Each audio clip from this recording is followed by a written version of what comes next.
Пријатели, добар ден и добродојдовте во денешниве епизоди, односно денешнава епизода.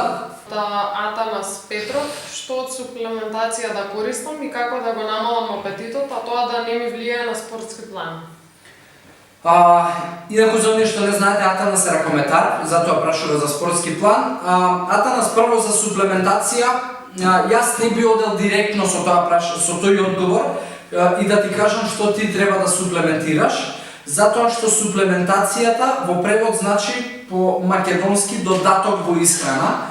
И за многу луѓе практично своите погрешни навики и тоа како си ја лечат грижата на совест и како се тапшаат по рамо дека прават добри работи за своето тело, се исклучиво преку додатоци во исхрана. Што тоа значи? Многу луѓе посегнуваат по мултивитамини, по германиуми, по алги, по ѓумбири со топли води и цимети и така натаму и се трудат со додатоците да си го оправдаат лошиот начин на живот кој што го има.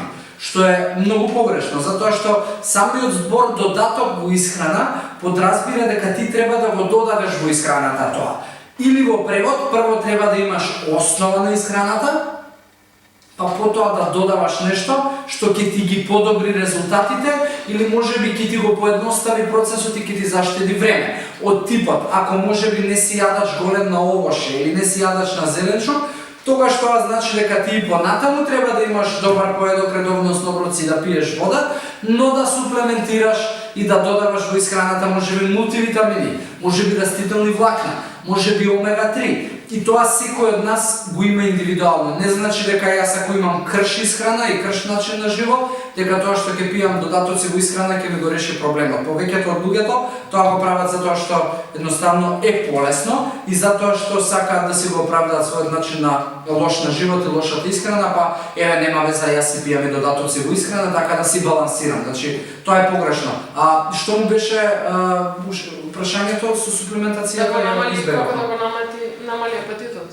Да, значи не постои суплементација што ќе ти го намали апетитот, туку постои исхрана што ќе ти го намали апетитот. Прва работа, апетитот и тие чести падови на шекер кои што јас би ги поврзал со тоа потребата за храна, дрчно е да имаш ти апетит, е тоа што имаш или недоволно и недостаток на протеин, што предпоставуваме кај тебе проблемот затоа што си физички активен. 90% сум сигурен, не сум доволно, но 90% сум сигурен дека каскаш со внесот на протеинот.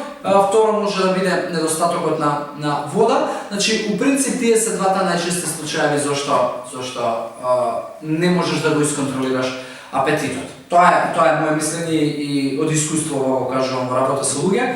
Така да, тие се работи на кои што треба да помислиш и да потегнеш да направиш промени. Ако можам било како на друг начин да ти помагам и да ти одговарам, ти стојам на располагање.